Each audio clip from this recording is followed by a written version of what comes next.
Jarvan, who's going to be another tool to help punish flashless champions, who's going to enable your attack speed as well with the flag. You have Leona, who's going to increase your damage with her passive as she goes. Also, you're just at pretty strong power levels across the board.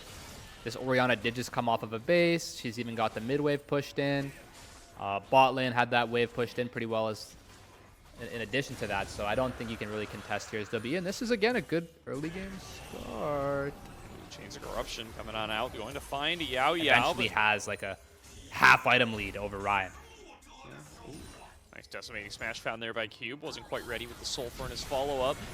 There's going to be a Solar Flare coming on out, and Yao Yao just trying to make the dive happen, and he will.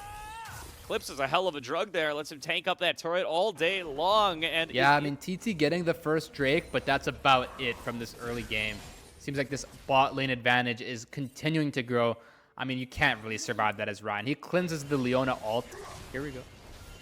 He's going to be shoveled back on in. Haru trying his best to escape. Flashes away, but Cataclysm matches on top of him. Shockwave, too little, too late. Karis on the board. Yeah, pretty negative outlook here for the top side of TT. Certainly, his Feather a little bit caught out in the middle of 3 members of WE, but Junhao and Haru going to be able to show up here, give him a little bit of backup.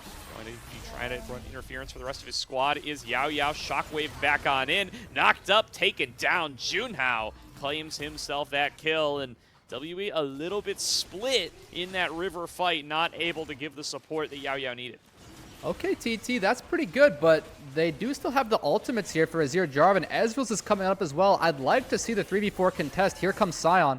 TP, yeah, but Cube gonna get interrupted. Keshi uses the Ruthless Predator, interrupts the TP, but the engage coming through anyway. Shuffle back in. Karis gets everybody into the middle of the Jarvan Cataclysm, and they're just going to line him up and knock him down for a bout. I think that's a triple kill over to him. Yao Yao comes through onto Feather. Karis cleans up that kill, and that is 4 down for Thunder. They already find themselves firmly in control, and Thunder Talk are the ones who need to try to find a way back into this. Yeah, we got a way back in cooking right now, Gordo. Cube up in the front line. Shockwave connects onto 2, but they're both very tanky, and Feather, through the Unbreakable Will, has taken more damage than anybody. Junhao throws him back in, looking to get onto Cube. Keshi finds the stun onto Yao Yao, and that will be the first kill of the fight. Monkey going to commit the Cataclysm, lock down Junhao, and About will be able to finish off the kill. Monkey wants some more. Flags and drags forward. True Shot Barrage picks off the cow. 2 for 1 so far, and WE not looking to slow down. Haru isolated, but able to avoid that shot from About that could have put him in the dirt. Yeah, I mean, as TT, you feel like you can't just give everything. You got to go for some kind of a contest, as difficult as it may be. Not at all, and that lead is going to grow even a little bit more here. Karis continuing to just knock down towers in the side lane. Next Dragon, the dinner bell is a-ringing. Monkey ready to start this one up, and it's going to be a TP back after the recall for Karis if necessary, just to make sure that they're going to be able to secure this one. But it doesn't look like Thunder Talk are even going to be able to muster themselves much of a defense. They finish it off About and Monkey in no time flat. And WE with a second Dragon and continuing to take down these outer turrets. Yeah, so in terms of the ways back into the game, you're going to need to find some kind of a way to claim these bounties on either Karis or About. Things onto it and why they really wanted to control it, because now they're able to start this Baron up, and look at what TT sees. This is really hard to enter. About not landing any of these Mystic shots here, so not actually able to dissuade them from getting in, but True Shot Barrage find its way onto 2. Cube hits a big decimating smash, and Monkey is in there with the Cataclysm. They are able to take down the support with only that damage. He's just not beefy enough on the Alistar to be able to handle the full might of WE. A quick pick made, and then right back onto the Baron. This time it's 4v5. Yeah, this is totally a masterclass. They're just forcing the enemy team to have no vision of them. That's why they've been going in for the past couple minutes. And as TT, you're going to have to find a way in.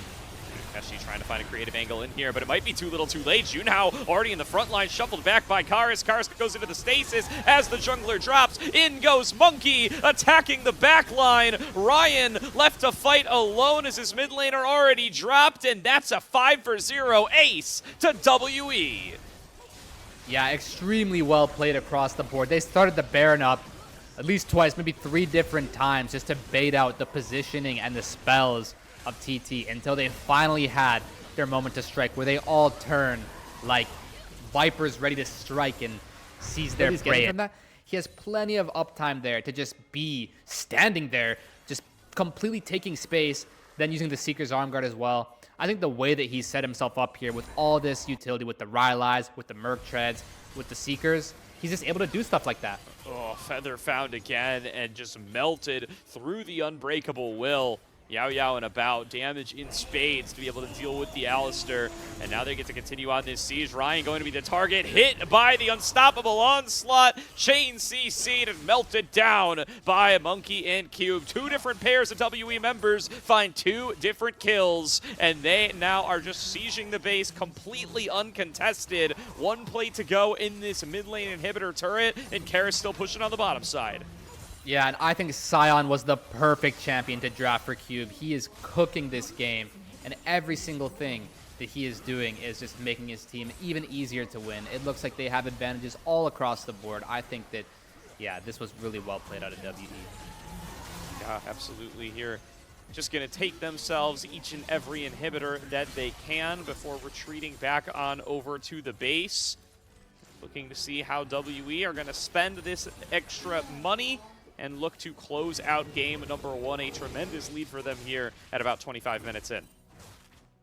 Yeah, absolutely. Absolutely. I think that there's pretty much no way for TT to come back from this kind of a game. Yeah, no, not at all, but hopefully going to get that one back here before too long. I'm pretty sure WE are still winning, Fulls. I'll take a solid bet on that. Yeah, I mean, I've just pulled up the LPL English, and it looks like we're killing an Orianna right now. The score's 16-3. We've got a 15K gold lead.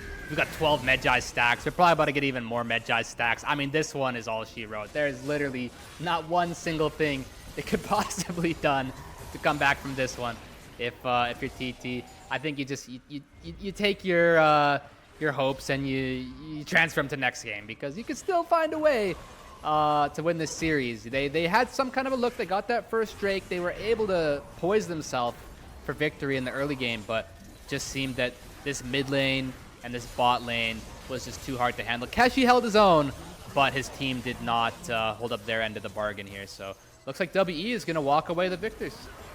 Yep, they will be able to easily close out this game. A 16K gold lead at the end of the day for WE. And I think this